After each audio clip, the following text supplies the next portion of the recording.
Peço que você abra a palavra de Deus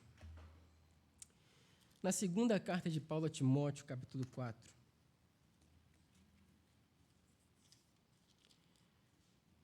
Segunda carta de Paulo a Timóteo, capítulo 4. Eu já falei aqui, pelo menos em alguma outra ocasião, que quando eu era uma criança, eu orei e pedi para Deus para que eu fosse o Homem-Aranha. E pasmem, a minha oração não foi atendida. Mas eu sempre gostei muito do herói e tem uma revista específica que foi uma das primeiras revistas em que o Homem-Aranha apareceu, a Amazing Fantasy, número 15, se eu não me engano. E lá o Stan Lee, que era o roteirista da revista, ele escreveu uma das frases mais célebres de toda a saga do Homem-Aranha, e uma frase que se popularizou no filme de 2002, que é o Homem-Aranha, né? O primeiro filme assim que foi mais bem feito do Homem-Aranha, que é uma frase que o tio Ben fala para o Homem-Aranha, que é: com grandes poderes vem grandes responsabilidades. E quando eu era criança e vi esse filme, eu falei: estou pronto, posso assumir essa responsabilidade. E, enfim, acabou que essa frase se tornou uma espécie de ditado entre muitas pessoas, principalmente entre essa comunidade que gosta de heróis e etc. E ali no contexto da trama, ela aparece justamente no momento em que ele perde o tio. O tio é o último contato que ele tem com o tio fala para ele sobre isso, mesmo sem saber que ele era o Homem-Aranha. Ele fala: olha, com grandes poderes vem grandes responsabilidades. E aí, depois que ele perde o tio, essa frase se torna então uma espécie de mantra para ele, e ele toma aquilo como verdade. Então, meus irmãos, essa mesma verdade de que com grandes poderes vem grandes responsabilidades, claro que de uma outra forma, mas ela ecoa para nós, servos de Deus. Ela ecoa na vida cristã. Deus nos confiou, meus irmãos, a cada um de nós, o poder transformador do Evangelho, e com isso recebemos as responsabilidades que adquirimos com esse poder. A responsabilidade de viver e proclamar o Evangelho fielmente até o fim de nossas vidas. Essa é a grande responsabilidade que cabe a cada um de nós que recebemos o grande poder de transformação do Evangelho. Então, para você que teve a sua vida transformada pela palavra de Deus, saiba que com grandes poderes, que com esse grande poder que você recebeu de ser transformado pela renovação da sua mente através da palavra de Deus, também vem grandes responsabilidades de viver e proclamar o Evangelho até o fim da sua vida. E a gente vai falar um pouquinho sobre isso. Obrigado, Ritinho. A gente vai falar um pouquinho sobre isso bem dentro daquilo que nós estudamos hoje de manhã, falando sobre nossas responsabilidades, nosso dever como cristãos. Então, todos abriram aí a Bíblia, 2 Timóteo, capítulo 4. Amém? Vamos ler apenas os primeiros 8 versículos e eu peço sua atenção na leitura do texto, que diz assim: diante de Deus e de Cristo Jesus, que há de julgar vivos e mortos, pela sua manifestação e pelo seu reino, peço a você com insistência que pregue a palavra, insista, quer seja oportuno, quer não. Corrija, repreenda, exorte com toda a paciência e doutrina. Pois virá o tempo em que não suportarão a sã doutrina, pelo contrário, se rodearão de mestres segundo as suas próprias cobiças, como que sentindo coceira nos ouvidos. Eles se recusarão a dar ouvidos à verdade, entregando-se às fábulas. Mas você seja sóbrio em todas as coisas, suporte as aflições e faça o trabalho de um evangelista, cumpra plenamente o seu ministério. Quanto a mim, já estou sendo oferecido por libação, e o tempo de minha partida chegou. Combati o bom combate, completei a carreira e guardei a fé. Desde agora me está guardada a coroa da justiça que o Senhor, reto juiz, me dará naquele dia, e não somente a mim, mas também a todos os que amam a sua vinda. Glória a Deus. Só até aí. Vamos nos dirigir a Deus em oração mais uma vez?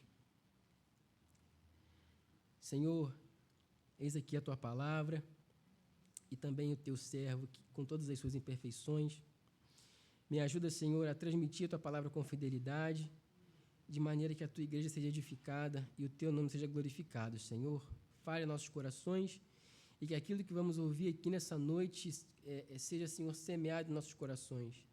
Que a semente da Tua palavra caia em terra fértil e produza frutos, Senhor, em nossas vidas. Em nome de Jesus. Amém. Glória a Deus.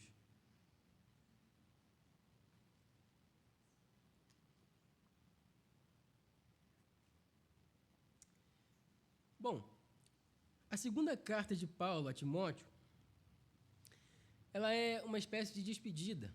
Ela é a última carta que Paulo escreve, no sentido cronológico. Ela é a última carta de Paulo. Então, Paulo aqui, ele mais uma vez está preso, e dessa vez ele não tem nenhuma esperança de que ele vai conseguir sair da prisão. Pelo contrário, ele sabe que o seu martírio é iminente, como nós vimos aqui nos versos 6 a 8, onde ele já está ciente que o seu fim, que aquilo que espera ele, ali depois daquela prisão, é a morte. Então, ele escreve essa carta com um tom de despedida, mas perceba que não há aqui, por parte de Paulo, nenhum lamento ou desespero em suas palavras. Muito pelo contrário, embora seja uma carta de despedida, existe aqui um tom de confiança, de paz e também uma preocupação digna de um pastor com um jovem que foi discipulado por ele, o jovem Timóteo. E esse jovem que segue enfrentando desafios no seu ministério na igreja em Éfeso. Então, Paulo, embora saiba qual vai ser o seu destino, ciente de qual é o seu destino, ao escrever essa carta de despedida, além disso, ele escreve essa carta porque tem uma preocupação com o seu amigo Timóteo. Então, essa carta ela reflete a centralidade de Deus, de Cristo e da fé na vida no ministério de Paulo, na vida e no ministério de Paulo, bem como a certeza de que a fidelidade de Deus, a fidelidade que ele tem a Deus será recompensada. Então, nesse contexto, meus irmãos, Paulo chama aqui de uma forma indireta, todos os seus ouvintes que serão alcançados por meio do ministério de Timóteo a permanecer fiéis até o fim, mesmo diante das dificuldades, rejeições e desafios que a caminhada da fé traz para cada um de nós. Como eu disse, é um assunto muito semelhante àquilo que vimos pela manhã. Então, Timóteo, meus irmãos, ele era um jovem que fazia parte de um grupo de colaboradores do ministério de Paulo. A relação deles começa quando Paulo faz uma viagem missionária, ali onde ele chega ali em Listra, e ali ele se encontra com esse jovem, com Timóteo, que é um jovem crente, do qual as pessoas davam um bom testemunho, e além disso, Paulo também conhece a sua avó e a sua mãe, que fazem parte dessa formação, da formação da fé de Timóteo. Então, sabendo desse bom testemunho, dessa boa base que Timóteo tem, Paulo, então, ele se sente encorajado a chamar esse jovem para a sua companhia missionária. Depois você pode conferir isso lá em Atos, capítulo 16, e você vai ver essa narrativa. Então, após um período caminhando com o apóstolo Paulo, recebendo de Paulo algumas instruções, principalmente sobre plantação de igreja e vida de igreja, Timóteo foi enviado para missões em algumas igrejas. E, em detrimento de alguns acontecimentos, em determinado momento, houve um grande tumulto na igreja de Éfeso. Havia falsas doutrinas sendo disseminadas no meio dos irmãos e outros problemas que envolviam os membros da igreja que precisavam ser resolvidos. Por isso, Paulo envia Timóteo na expectativa de que aquele jovem pudesse, de alguma maneira, ajudar aquela igreja a enfrentar esses problemas. E sendo assim, quando Timóteo chega na cidade de Éfeso, e provavelmente ele relata para Paulo o que estava acontecendo, Paulo, então, escreve a primeira carta para Timóteo, que tem na Bíblia aqui, que é a carta anterior, o livro anterior. Ele escreve, então, essa primeira carta a fim de orientar Timóteo ao que ele tinha que fazer para corrigir os problemas daquela igreja. Como ele deveria confrontar os falsos mestres, a maneira como ele deveria confrontar os falsos líderes e a disseminação de falsos ensinos e tudo mais. Você pode conferir isso depois na primeira carta. E assim acontece por toda a primeira carta. Ele segue dando instruções de como confrontar falsos mestres, e muitas vezes não diretamente, mas mudando a mentalidade dos membros da comunhão. Porque se você tem um falso ensino sendo disseminado e você consegue mudar a mentalidade das pessoas, por consequência, essas pessoas não vão aceitar os falsos ensinos, porque a mente delas vai ser transformada pelo poder do Evangelho e elas vão receber a sã doutrina, e assim as suas mentes estarão blindadas de qualquer falso ensinamento. E essa era a ideia, colocar Timóteo lá como esse ponto de luz no meio de uma igreja que andava em escuridão. Então Timóteo continua em Éfeso até receber a segunda carta de Paulo. E dessa vez o contexto de Paulo, da sua vida, era um contexto pior. Como já falamos, ele estava preso em Roma e estava certo de que seu fim estava próximo. E enquanto isso, a igreja de Éfeso ainda tinha a necessidade de ajuda, e por isso Timóteo continuava lá. Não dá para dizer com certeza quanto tempo se passa entre a primeira e a segunda carta, mas fato é que Timóteo passou um tempo em Éfeso e ainda assim haviam problemas naquela igreja que faziam com que Timóteo tivesse que permanecer lá. Mas, diferente do que acontece na primeira carta, a segunda carta não tem como seu objetivo principal a correção dos irmãos em Éfeso. Mas o objetivo principal da segunda carta de Paulo a Timóteo é o encorajamento do próprio Timóteo para que ele prosseguisse em sua missão, para que ele tivesse fé e permanecesse na sã doutrina que foi ensinada a ele. Então, veja, a primeira carta Paulo escreve para a igreja de Éfeso e endereça ela a Timóteo para que Timóteo leia essa carta e saiba o que fazer com a igreja. E nessa segunda carta, embora Paulo também dê instruções a algumas coisas que precisam ser corrigidas, o objetivo principal era encorajar o próprio Timóteo. Isso nos mostra que os irmãos em Éfeso não eram fáceis, e eles deviam desestimular o ministério de qualquer um que passava por lá. Então Paulo envia essa carta para ele e diz: Timóteo, permaneça firme nessa doutrina que você aprendeu, fique firme até o dia de Cristo Jesus. E dessa maneira, essa segunda carta de Paulo a Timóteo, ela se divide da seguinte forma. Ela tem dois grandes blocos. O primeiro é o chamado de Timóteo, que vai do capítulo 1, verso 1, até o capítulo 2, verso 13. E nesse início da carta, Paulo agradece a Deus por Timóteo, também por sua mãe, por sua avó, como eu já disse. Por causa dessa fé que Timóteo tem, Paulo orienta ele que ele deveria reavivar o dom de Deus que foi ministrado a ele por Paulo. E assim Timóteo é advertido a não se envergonhar do testemunho de Cristo e de seus sofrimentos, tampouco se envergonhar do fato de que Paulo estava preso, assim como muitos estavam fazendo. Leia, por exemplo, aí comigo, o capítulo 1, a partir do verso 15. Olha o que Paulo vai dizer. Você, Timóteo, já deve estar ciente de que todos da província da Ásia me abandonaram. Entre eles estão Fígelo e Hermógenes. E por que esses irmãos abandonaram Paulo? Porque eles tinham vergonha do fato de que Paulo estava preso. Então, para eles, como Paulo foi preso por pregar o evangelho, mas para eles não importava, o fato de Paulo ter perdido seu crédito social como um líder religioso e tudo mais, fez com que esses irmãos se envergonhassem e não quisessem mais ser associados a ele. Então, Paulo diz para Timóteo: olha, não se envergonhe disso, pelo contrário, Timóteo deveria manter o padrão das sãs doutrinas que foram ministradas a ele, de maneira que o Espírito Santo guardasse o bom testemunho que foi confiado a ele. É o que vai dizer o verso 14 do capítulo 1. Então, assim, fortificando-se na graça de Cristo, Timóteo é convidado, que não é um convite muito bacana, mas ele é convidado a partir dos sofrimentos, a participar dos sofrimentos de Paulo. É o que diz o verso 3 do capítulo 2. Paulo vai dizer assim para ele: participe dos meus sofrimentos como um bom soldado de Cristo. Olha aí que convite maravilhoso. Né? Imagine o seu pastor te chamando fazendo um convite desse para você. Vem cá participar de sofrimento comigo. Que coisa maravilhosa, não? Mas perceba, meus irmãos, que tudo que é feito por Paulo e o que ele orienta que Timóteo faça é por Cristo, é pela obra de Cristo. E pela obra de Cristo vale a pena até mesmo o sofrimento.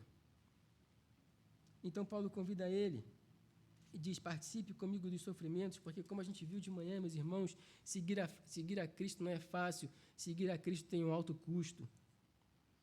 Mas embora Paulo estivesse preso, ele mesmo vai dizer: eu estou preso, mas a palavra de Deus não está algemada. Então a obra de Deus tinha que continuar, mesmo que Paulo estivesse preso, ela precisava continuar sendo pregada aos eleitos para que esses, ouvindo a palavra, se convertessem de seus maus caminhos e se voltassem para Cristo. Então Paulo está dizendo aqui para Timóteo: olha, eu estou preso, mas a palavra de Deus não está. Então não se envergonhe, continue pregando, continue vivendo essa doutrina para a glória que há de se manifestar no dia de Cristo. Então, o segundo bloco da carta, Paulo dá algumas orientações para Timóteo a respeito daquilo que ele deveria fazer na igreja, embora, como já vimos, o foco dessa carta não seja primeiramente a igreja, mas fato é que muitos dos problemas que foram sinalizados na primeira carta continuavam acontecendo. Então Paulo diz para Timóteo resolver esse problema antes de ir visitar Paulo na prisão, porque se você for lá no finzinho da carta, Paulo chama Timóteo para ir visitá-lo e para ele levar algumas coisas, para ele levar uma roupa, porque Paulo estava com frio na prisão, e também alguns escritos, alguns pergaminhos. Mas antes disso, antes de ir visitar Paulo em Roma, Timóteo tinha que resolver esses problemas que estavam acontecendo lá. E aí Paulo vai dizer: olha, resolve isso aí, porque esses falsos ensinamentos, essas falsas doutrinas estão se espalhando como um câncer no meio da igreja, é o que ele vai dizer no verso 17 do capítulo 2. Então, por isso, sabendo que Timóteo iria se ausentar em algum momento, Paulo instrui ele a treinar homens fiéis, para que na ausência de Timóteo, esses homens pudessem transmitir a palavra de Deus, transmitir essa doutrina para aquela igreja. Então, nós chegamos até a porção que nós lemos, que se encaixa nesse bloco, quando, ao concluir essa parte, Paulo diz para Timóteo para insistir na pregação do Evangelho, mesmo quando não for oportuno, mesmo quando o contexto parecer desfavorável, mesmo quando todo o resto, os falsos mestres, a própria igreja queiram ouvir outra coisa, Paulo insiste: olha, pregue o Evangelho, porque era isso que a igreja de Éfeso precisava e é isso que um bom soldado de Cristo faz. Prega o Evangelho em tempo e fora de tempo, em todo momento, porque ele foi transformado por esse Evangelho e é esse Evangelho que ele quer transmitir para outras pessoas. E aqui chegamos então no nosso texto, onde vamos meditar um pouquinho mais nesses 8 versículos que nós lemos. Tudo começa então com esse solene chamado de Paulo, onde ele diz: diante de Deus e de Cristo Jesus, que há de julgar vivos e mortos, pela sua manifestação e pelo seu reino, peço a você com insistência que pregue a palavra. Insista, quer seja oportuno, quer não. Corrija, repreenda, exorte com toda paciência e doutrina. Então, Paulo inicia essa porção do texto com essa convocação solene que é feita diante, não de autoridades mundanas, mas diante de Deus e de Cristo. Essa introdução estabelece que o chamado de Timóteo não vem de Paulo. Não é Paulo que está convocando ele, mas é uma audiência entre Deus, Jesus e Timóteo. É diante de Deus e Jesus Cristo que Timóteo é chamado a essa responsabilidade de compartilhar o Evangelho. Essa introdução estabelece, então, que o chamado de Timóteo é algo muito maior, que vem da parte do próprio Senhor, que é juiz de vivos e mortos, e essa verdade deve encher o coração de qualquer ministro com reverência e responsabilidade, porque cada palavra e cada ato realizado dentro de um ministério serão avaliados pelo próprio Deus. É o texto que mencionamos aqui de manhã, quando Jesus diz que nós vamos dar conta de cada palavra inútil que proferimos. Sendo assim, diante de Deus e de Cristo Jesus, Paulo exorta Timóteo: pregue a palavra. Aqui não há nenhuma desculpa ou nenhum meio para o qual Timóteo pudesse escapar. Paulo está dizendo, olha, diante de Deus e de Cristo Jesus, pregue a palavra. E por isso tem esse tom emergente. Paulo, sendo prisioneiro em Roma e tendo seu destino traçado, o martírio, ele sabia que esse mesmo jugo do martírio provavelmente ia recair sobre muitos outros, principalmente dos seus discípulos, que era o caso de Timóteo. Entretanto, esse risco não apagava a necessidade e a responsabilidade de pregar o Evangelho, e por isso ele pede com insistência para que Timóteo pregue a palavra em todo o tempo. E esse imperativo, que é traduzido para nós aqui com peço a vocês com insistência, ele é melhor traduzido em outras versões que traduzem como eu o exorto solenemente, que é uma tradução melhor do grego. E essa expressão grega que Paulo utiliza aqui, só para os irmãos terem uma noção, ele utiliza apenas 4 vezes, sempre com uma conotação de forte advertência. E Paulo está usando essa expressão aqui. Eu peço a você com insistência, eu o exorto solenemente, pregue a palavra. Sabe que não é aquele pedido assim que um amigo faz, do tipo, vê aí se dá para fazer, né? Se der para fazer, está tudo bem, se não der também está tranquilo. Não. Diante de Deus e de Cristo Jesus, eu o exorto solenemente, pregue a palavra. É um imperativo, é uma ordem. Então, em seguida, Paulo vai listar esses outros imperativos que fazem parte dessa pregação. Primeiro, o próprio ato de pregar, pregue a palavra. Timóteo não deve confiar em opiniões pessoais ou filosofias humanas ou qualquer outro ensino que estivesse sendo disseminado no meio daqueles irmãos em Éfeso. A palavra de Deus é suficiente para ele e é essa palavra a sã doutrina, da qual ele aprendeu lá com a sua avó e com a sua mãe. É essa palavra que ele tem que anunciar. E é o que Paulo está dizendo, pregue a palavra. Segundo, insista, quer seja oportuno, quer não. A pregação não depende de conveniência ou de receptividade do público ou de circunstâncias exteriores. É uma tarefa constante e urgente. Timóteo não tinha que esperar, a melhor situação. Tipo, eu vou esperar os falsos mestres saírem, porque eles me perturbam muito. E aí, quando tiver só eu e a igreja, eu prego. Paulo está dizendo, não, pregue a palavra, quer seja oportuno, quer você tenha condições de pregar sem ser contrariado ou não. Ainda que isso te constranja, que isso leve você a ter a ter a sua palavra negada por seus irmãos, pregue a palavra. Em tempo ou fora de tempo, como diz outras versões.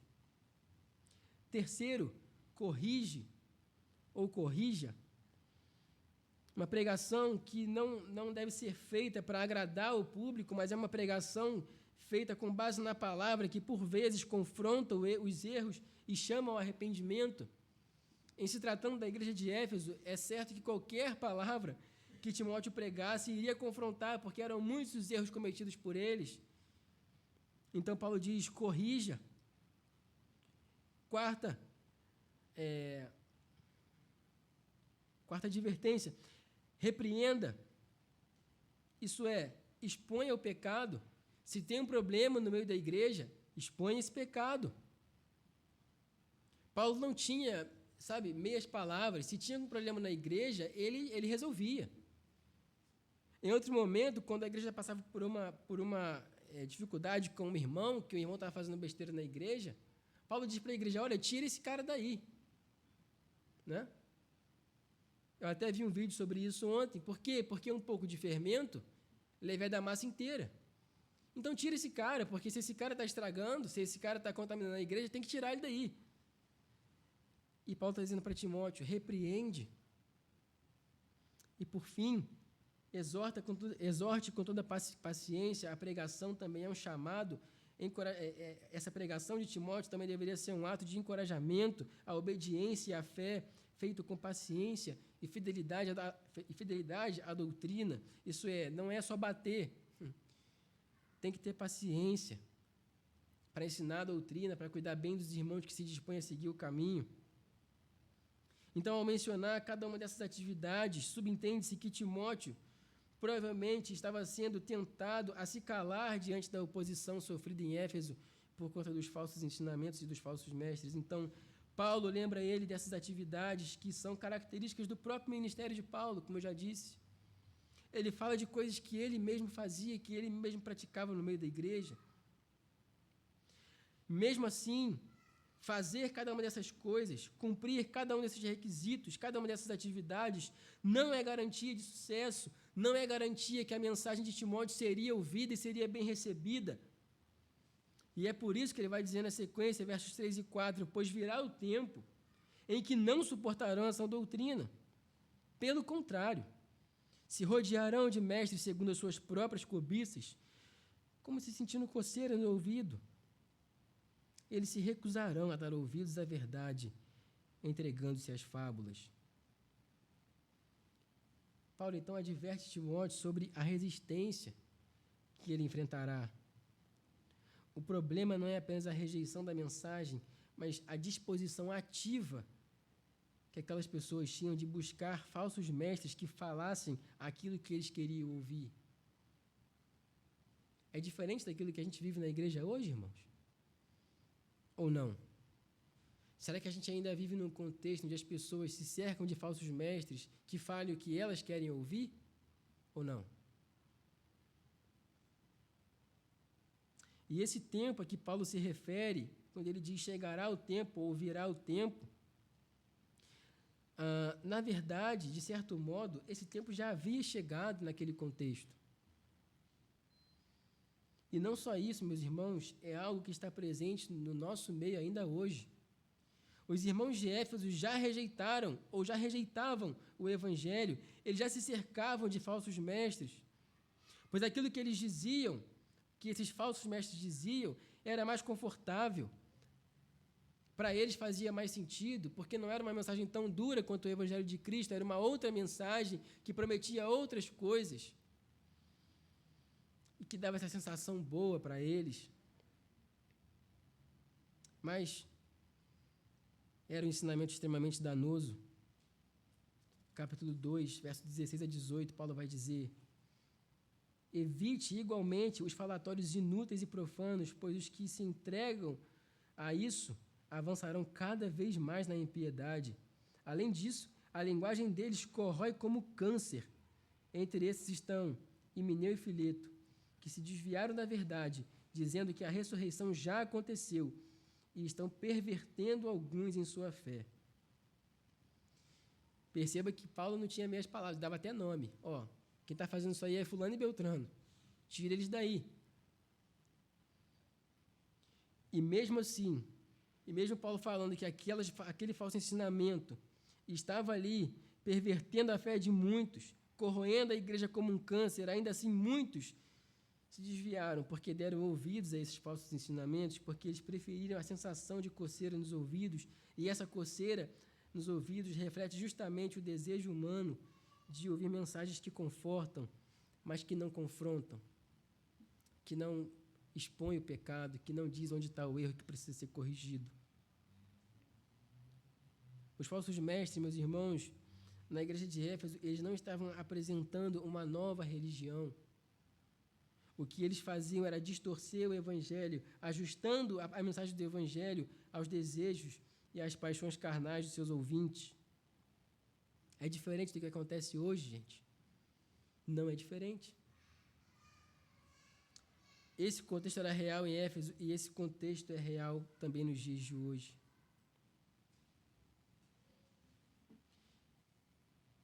Então, Paulo vai falar sobre as características dos ouvintes que rejeitam a verdade.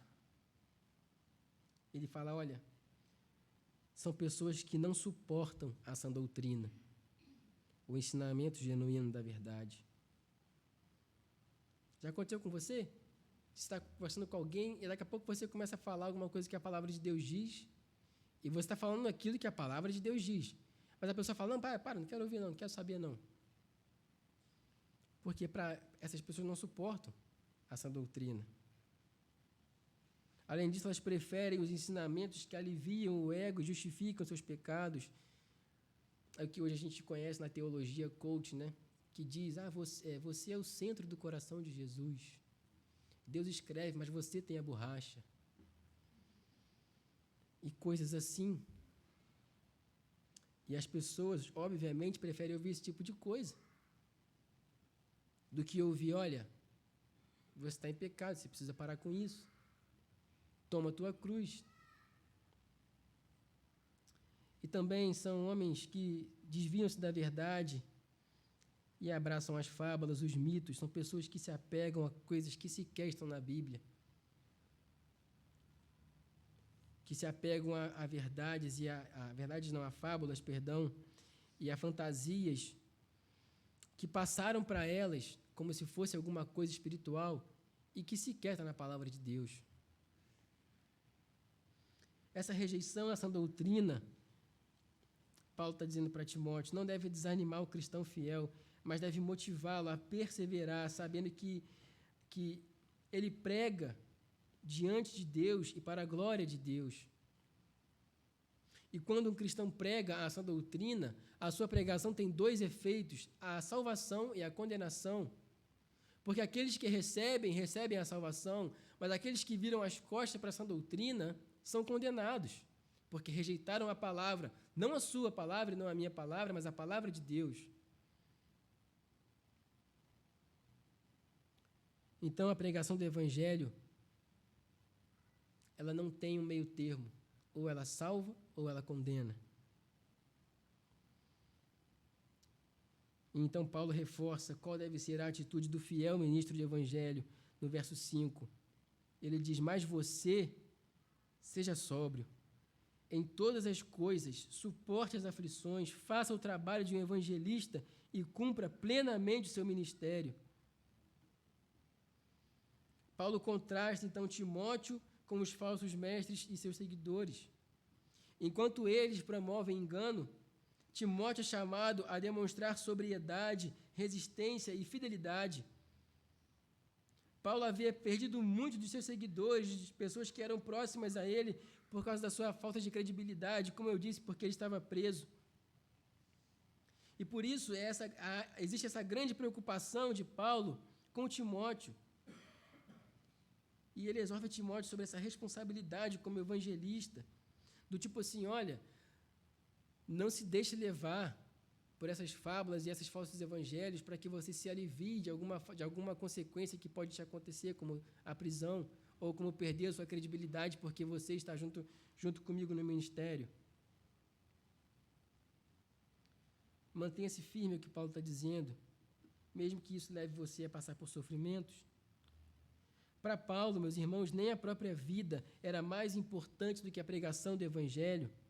E ele estava incluindo Timóteo nisso. A intenção dele é que Timóteo tivesse essa mesma compreensão de que a vida é menos importante do que a pregação do Evangelho. Um cristão autêntico, ele se preocupa mais em pregar o Evangelho e em viver o Evangelho do que com a sua própria vida. Então, quando ele se vê diante da morte, ele não teme, porque ele sabe que se vive com o Senhor e se morre, ele está com o Senhor. Sendo assim, Paulo vai listar 4 orientações para o ministro fiel. Primeiro, ele diz, seja sóbrio em todas as coisas, e essa sobriedade é mais do que evitar excesso, ela se refere à clareza de pensamento, de discernimento espiritual, especialmente em tempos de confusão, que é o que estava acontecendo na igreja de Éfeso. Então, olha, quando você estiver vendo alguma confusão no meio da igreja, quando tiver falsos ensinamentos, muita gente falando, e aquela bagunça, seja sóbrio, pensa, e depois pregue. Segundo, suporte as aflições. O sofrimento é inevitável para aqueles que pregam a sã doutrina, para aqueles que pregam o verdadeiro evangelho. Timóteo deveria estar preparado para isso, lembrando-se do exemplo, principalmente de Cristo, que foi fiel ao Pai até o fim, e isso custou a sua vida. Terceiro, faça o trabalho de um evangelista. O evangelho deveria ser o centro da sua mensagem. Não se trata de agradar homens, não se trata de agradar os seus ouvintes, aqueles que estavam ali ao seu redor, mas proclamar a salvação em Cristo, tudo aquilo que é consequente a isso. E quarto, ele diz, cumpra fielmente o seu ministério, cumpra plenamente o seu ministério, e isso inclui a perseverança até o fim, realizando plenamente aquilo que Deus confiou a ele. A intenção de Paulo é que Timóteo fizesse aquilo que o próprio Paulo buscou fazer durante toda a sua vida. Paulo seguiu cada uma dessas orientações que ele dá acima, são coisas que o próprio Paulo viveu em seu ministério. E mesmo assim, o que isso resultou na vida de Paulo? A sua prisão. Mas, como eu disse, para Paulo, mais importante do que a vida, do que estar solto ou preso, era a fidelidade a Deus e ao Evangelho. E essa fidelidade, esse amor ao Evangelho e a sã doutrina, e essa permanência na sã doutrina e na proclamação do Evangelho de Cristo, garantiu a Paulo a certeza de que ele cumpriu a sua missão. E por isso ele vai dizer a seguir, versos 6 e 7, quanto a mim, já estou sendo oferecido por libação, e o tempo da minha partida chegou. Combati o bom combate, completei a carreira e guardei a fé.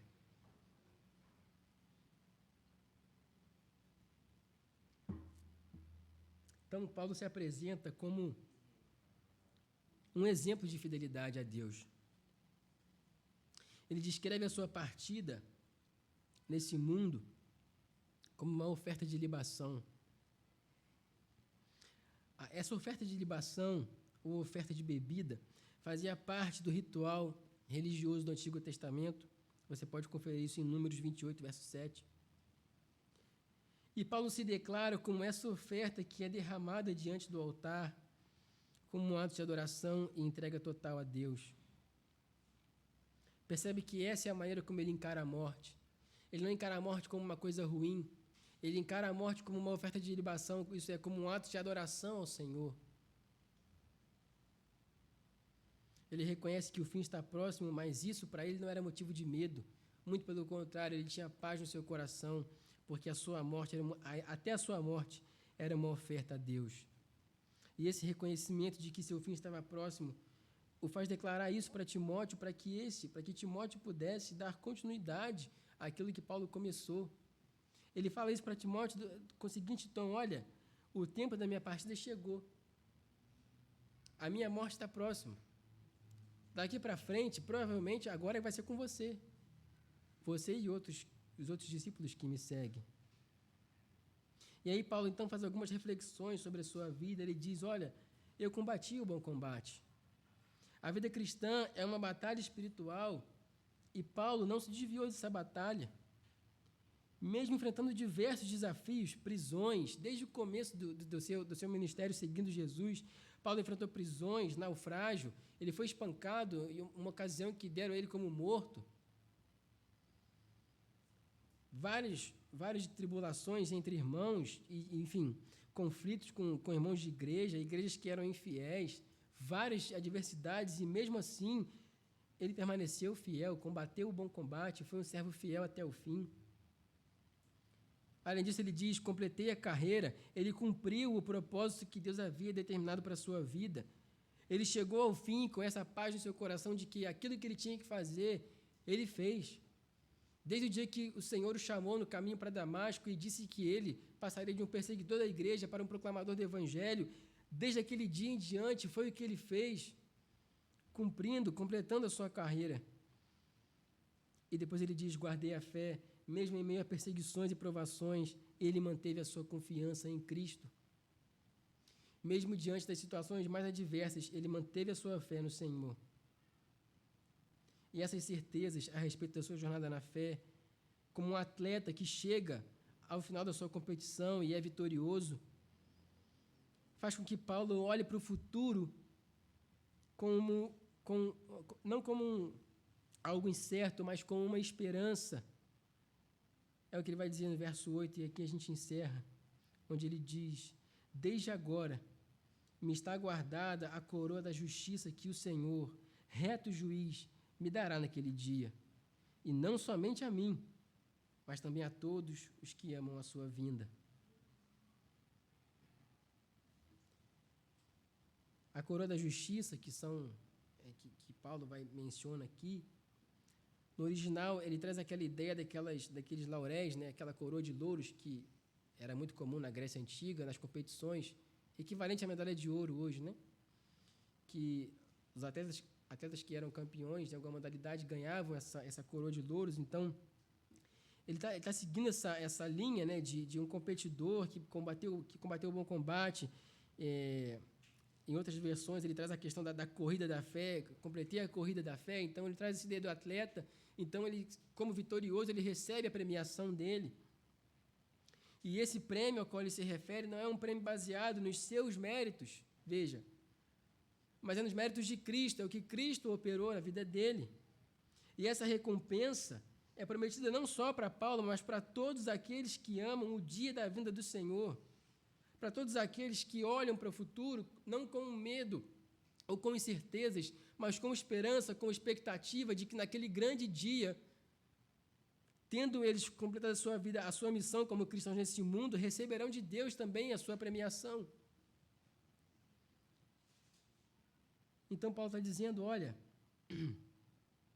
desde agora, eu espero essa coroa, eu espero essa recompensa, que o Senhor, o reto juiz, me dará. Isso não é uma coisa da qual eu sou digno, mas é Deus que me dá, por sua graça, por sua misericórdia, e não somente a mim, mas a todos os que amam a vida do Senhor. E isso se estende a mim e a você, se nós amamos esse dia, se nós amamos e aguardamos com expectativa a vinda do Senhor. E, de certa forma, meus irmãos, e aqui eu caminho para o encerramento, essa parte final de Paulo aponta para a obra de Cristo, que, através da sua obra, nos possibilita a seguir o seu exemplo. Cristo foi quem combateu o bom combate, na verdade, o maior combate de todos. Jesus, em sua jornada, também travou um grande combate espiritual e em tudo ele foi vitorioso. Ele resistiu à tentação do diabo no deserto, ele confrontou o pecado e as trevas durante todo o seu ministério, ele enfrentou a maior batalha de todas, que foi contra o pecado e a morte, e ele triunfou sobre o pecado e a morte, porque nem a morte foi capaz de manter o Filho de Deus morto. Assim, Paulo só foi capaz de combater o bom combate fielmente porque Cristo venceu o bom combate. Cristo combateu o bom combate, vencendo por cada um de nós o pecado e a morte. Cristo completou perfeitamente a sua carreira. Jesus, ao longo de sua vida e seu ministério, ele demonstrou total dedicação em completar a obra para a qual ele foi enviado por Deus. Ele afirmou: a minha comida consiste em fazer a vontade daquele que me enviou e realizar a sua obra. E no fim da sua jornada, Jesus orou ao Pai dizendo: eu te glorifiquei na terra, completando, veja, ele completou a sua carreira e ele mesmo diz isso, completando a obra que me destes para fazer. Cristo, em perfeita obediência ao Pai, cumpriu a sua missão redentora até o último detalhe, entregando-se na cruz como sacrifício perfeito pelos pecados do seu povo. É o que Paulo vai dizer aos Filipenses no capítulo 2, que em tudo ele foi obediente ao Pai até a morte e morte de cruz. Terceiro, Jesus é o fundamento da fé. Paulo afirma: guardei a fé, referindo-se à sua fidelidade ao Evangelho e à confiança em Deus, mesmo em meio a adversidades. E Jesus é o maior modelo de alguém que confiou plenamente no Pai, em tudo e em toda e qualquer circunstância.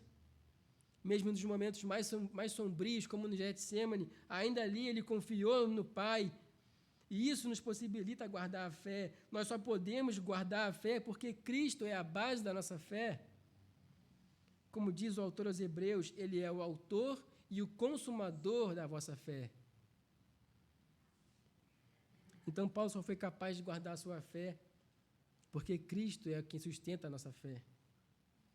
E, por fim, assim como Paulo espera por essa coroa, Cristo recebeu o prêmio. Se Paulo, após completar a sua jornada, ele aguardava essa coroação com a coroa da justiça, Jesus, após a sua morte e ressurreição, ele recebeu a maior recompensa de todas. Pela alegria que lhe estava proposta, ele suportou a cruz, desprezando a vergonha, e após a sua ressurreição, assentou-se à destra de Deus.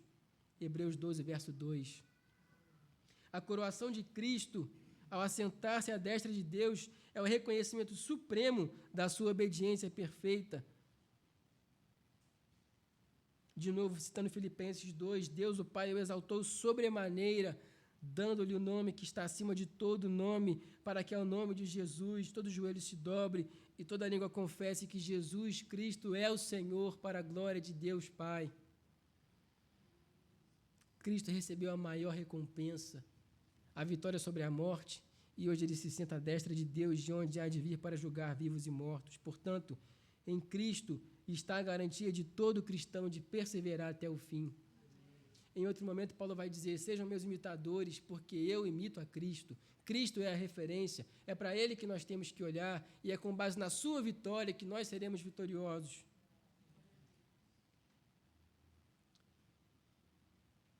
Portanto, meus irmãos, assim como Timóteo enfrentava sérios problemas em Éfeso, a Igreja de Cristo continua enfrentando oposição nos dias de hoje.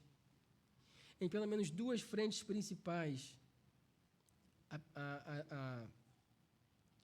duas frentes que atacam a igreja e que ferem a igreja. A primeira frente é a frente interna, por causa dos falsos mestres, e também a frente externa, devido ao sistema desse mundo que se opõe à verdade do Evangelho. Então, primeiro, essa frente externa, que são os falsos mestres dentro da igreja. Paulo advertiu Timóteo sobre esses falsos mestres. Esses mestres não se apresentavam como adversários óbvios, né? Como muitos acham que se o diabo for aparecer para alguém, vai aparecer, né, com um tridente, todo vermelho, chifre, aquela coisa toda. Enquanto a palavra de Deus diz que, se for necessário, ele se disfarça em anjo de luz. Então, os falsos mestres, eles não aparentam que são falsos mestres. Eles não chegam com a plaquinha aqui, falso mestre. O que torna tudo mais perigoso. E o pior, muitos desses falsos mestres, eles acertam vez ou outra. Eles falam uma coisa boa uma vez ou outra. Mas como um todo, o que eles fazem é propagar uma mensagem que não é essa doutrina. Como nós já vimos, eles falam segundo as próprias cobiças das pessoas e atraem as pessoas que não suportam essa doutrina. Isso é, para eles, o alvo deles não são os santos. Pelo contrário, são aqueles que não suportam essa doutrina. Esse é o alvo deles, porque são esses que eles conseguem enganar. E se essa era a realidade do tempo de Timóteo, hoje não é diferente. Dentro das igrejas, meus irmãos, nós vemos o crescimento de mensagens distorcidas que priorizam prosperidade, autoajuda, legalismo, ao invés do Evangelho de Cristo, que é o único que pode transformar a vida de um homem. Filosofias humanas, ideologias humanas, isso não transforma um homem. O que transforma o homem é o Evangelho de Cristo. Mas muitos pregadores, eles se empenham e eles se concentram em agradar as multidões e evitam o confronto com o pecado, colocando em risco a saúde espiritual do povo de Deus. São homens sem responsabilidade que se esquecem que um dia prestarão contas diante de Deus por tudo aquilo que eles falaram. Portanto, meus irmãos, precisamos ser vigilantes para discernir o que é verdade e o que é mentira. Permanecendo firmes na sã doutrina, assim como Paulo orienta Timóteo, não abrindo mão da fidelidade à palavra de Deus, mesmo que isso custe a nossa popularidade, nossos seguidores no Instagram, o nosso conforto, nossas amizades. Porque, meus irmãos, o que mais importa para um servo de Deus é a sua fidelidade à palavra de Deus. Segundo, a opressão do sistema desse mundo, que é a segunda frente que a igreja enfrenta. Então, além dos desafios internos, nós também enfrentamos a oposição do sistema desse mundo que está em inimizade com Deus. O mundo, e quando eu falo mundo, é o sistema desse mundo, ele tenta nos inibir de pregar a verdade, promovendo ideologias que relativizam o Evangelho. Perceba que, para esse mundo, o pecado se tornou virtude. Ideologia de gênero é uma virtude. Eu trabalhei em escola durante muito tempo e lidei com adolescentes durante muito tempo. E para eles, você ser hétero é até uma coisa absurda, porque o mais comum é você ser qualquer outra coisa, até um Transformers você pode ser. Mas hétero não. Então, veja que o pecado ele é relativizado e ele é visto como uma virtude. Veja, por exemplo, o aborto. Mulheres que saem nas praças com cartazes, comemorando nos países onde o aborto foi aprovado, fazendo festa, soltando fogos, achando aquilo uma maravilha. Enquanto crianças são mutiladas no ventre de suas mães, o pecado tornando-se em virtude. E aqui a gente poderia falar de uma lista interminável, práticas sexuais ilícitas, o uso de substâncias ilícitas e tantas outras coisas que a palavra de Deus nos orienta a não fazer e esse mundo vê como virtude. Nós vivemos em uma época, irmãos, em que o compromisso com a palavra de Deus é considerado intolerância. Se você é um crente fiel, você é intolerante para esse mundo. E a pregação do arrependimento agora é politicamente incorreto. A pregação do arrependimento agora pode ser até considerado um crime de menor grau. É uma afronta. É o mesmo cenário que estava presente no tempo de Timóteo. Paulo sabia que, ao exortar Timóteo a pregar a palavra a tempo e fora de tempo, ele estava chamando Timóteo para um ministério que, inevitavelmente, traria sofrimento para Timóteo. Mas, em vez de se acomodar a essas pressões externas, Timóteo deveria ser sóbrio, suportando as aflições e cumprindo cabalmente seu ministério. Então, meus irmãos, assim como Timóteo, que recebeu essa orientação de Paulo, nós também recebemos essa orientação e nós não podemos baixar a guarda diante das pressões do sistema. Você não pode deixar de ensinar para o seu filho o que é pecado e o que não é, porque o sistema desse mundo está relativizando o pecado. Ainda que isso faça com que seus filhos sofram bullying na escola ou que eles sejam perseguidos na escola, o compromisso deles não está com os coleguinhas da escola, está com o Senhor. Assim também você, meu irmão e minha irmã, você é chamado a ser uma carta viva do Evangelho, você é chamado a pregar e a proclamar fielmente a palavra de Deus, independentemente de quão impopular ou do quão ofensivo isso possa parecer para esse mundo.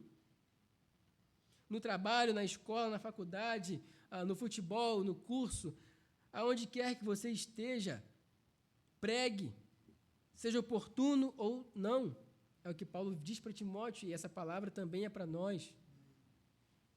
Pregue a palavra de Deus. Mas se eu pregar, é possível que meu amigo se afaste de mim. Mas se eu for fiel ao Evangelho, é possível que meus pais não falem mais comigo. Meus irmãos, o próprio Jesus falou, eu não vim para trazer paz, eu vim para trazer espada, divisão. E Jesus também diz, olha, se você ama o seu pai e sua mãe mais do que a mim, você não é digno de mim. Perceba, meus irmãos, o que eu estou falando aqui não é que você deve buscar a divisão, você não tem que buscar a confusão, você não tem que priorizar a divisão na sua casa, você tem que zelar pelo amor, pela paz, é óbvio, mas isso não pode entrar em atrito com a sua relação com o Evangelho. O seu compromisso maior e o meu compromisso maior é com uma vida fiel ao Evangelho de Cristo. E aí sim, se viver de maneira fiel ao Evangelho vai trazer alguma consequência ruim para a sua vida, então suporte o sofrimento, sabendo que no final você receberá a sua recompensa. Então, meu irmão e minha irmã, nós precisamos de pregação fiel, pregar a palavra com coragem, mesmo quando enfrentamos a rejeição. Precisamos de resistência a tudo aquilo que o sistema desse mundo nos impõe. Precisamos ter o foco na eternidade. Como Paulo, nós devemos seguir com olhos fixos na glória futura que nos está proposta por meio de Cristo, que virá para buscar a sua igreja. E também precisamos viver com fidelidade. A vida e as palavras de Paulo são um desafio para todos nós. Ser fiel até o fim não é fácil, mas é possível, pela graça de Deus que opera em cada um de nós. Assim como Timóteo foi chamado a pregar, a suportar aflições e a perseverar, também nós, meus irmãos, somos chamados a viver de forma digna do Evangelho, confiando na promessa que um dia receberemos a coroa da justiça na presença de Deus. E que cada um de nós, ao chegar no fim de nossas vidas, possamos dizer: combati o bom combate, completei a carreira e guardei a fé. Vamos orar.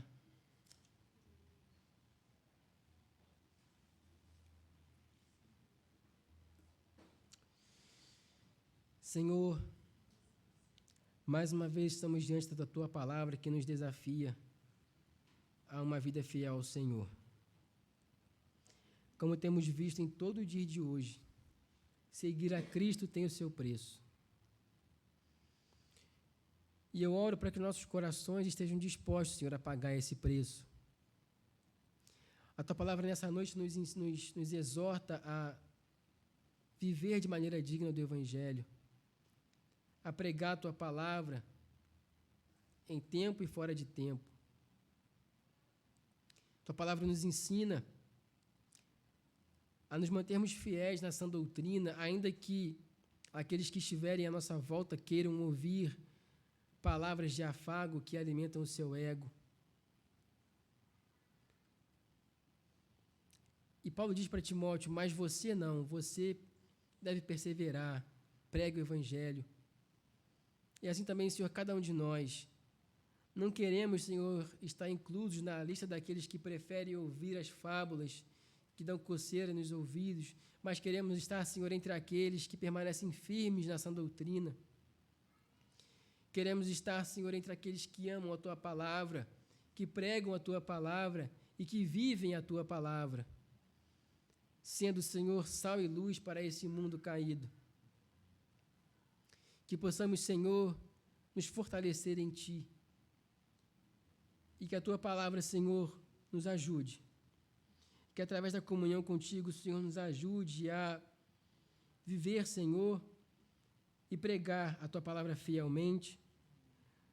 Nos ajude, Senhor, a resistir ao erro desse mundo e tudo aquilo que nos é proposto por esse mundo através de falsas pregações, de falsos mestres. Nos ajude, Senhor, a ter o foco na eternidade, sabendo que se a fidelidade ao Senhor nos trouxer algum tipo de sofrimento nesse mundo, existe algo muito maior e muito superior nos aguardando no futuro, que é a coroa de justiça quando estivermos contigo na glória. E nos ajude, Senhor, a viver uma vida de fidelidade, sabendo, Senhor, que somos chamados a completar nossa carreira e guardar a fé. Então capacita-nos, Deus, até o fim, até o dia em que veremos o Senhor. Que ao findar, Senhor, de nossas vidas, cada um de nós possamos dizer: combati o bom combate, completei a carreira e guardei a fé. É o que te pedimos, Senhor, cientes dos desafios e das responsabilidades que viver segundo o Evangelho pode nos trazer. Esteja conosco, nos capacite. Em nome de Jesus. Amém. Amém. Glória a Deus. Amém. Bendito seja o nome do Senhor.